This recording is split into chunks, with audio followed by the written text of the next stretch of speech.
In 2023, the Global Center for Religious Research released a study about religious trauma, the prevalence of it, and they estimate that 1 in 5 U.S. adults has, at some point in their life, experienced religious trauma, and 1 in every 3 U.S. adults currently suffer from some form of religious trauma or religious trauma symptoms. I believe those numbers could be even higher because, like child sexual abuse, many people may not report religious trauma symptoms out of fear or shame or guilt or confusion. Maybe they don't even know what those symptoms are or that this religious trauma is a thing. And so they keep quiet about it. So I think those numbers could be even higher. And where this all leads me is the story of Job. I know Christians will use the story of Job to encourage people in the face of suffering and hardship and trials and tribulation. Well, it went the other way for me.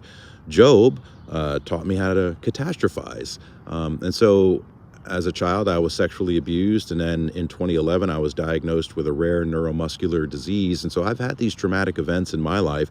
And so when I read the story of Job, really what that presents is what's going to happen to me next kind of thing. And that's what catastrophizing is. It's this fear of catastrophic events or other crises that are lurking around every corner, even though there may not be evidence to suggest that those things are going to happen. And so the story of Job made me think, like, after I was diagnosed with my disease, is my wife going to be killed now? Are my children going to be killed now? Am I going to be covered with painful sores all over my body just to prove my faithfulness to God? Is he testing me?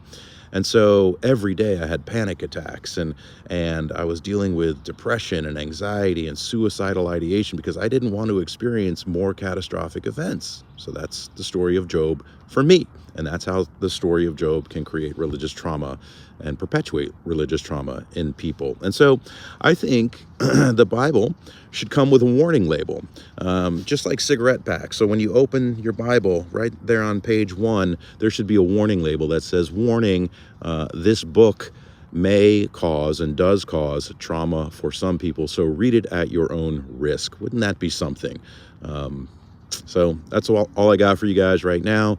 If you want to learn more and engage this topic, head on over to my 10 video series on religious trauma and like, subscribe, comment. Let's get this conversation going. We need to talk more about it. Appreciate y'all.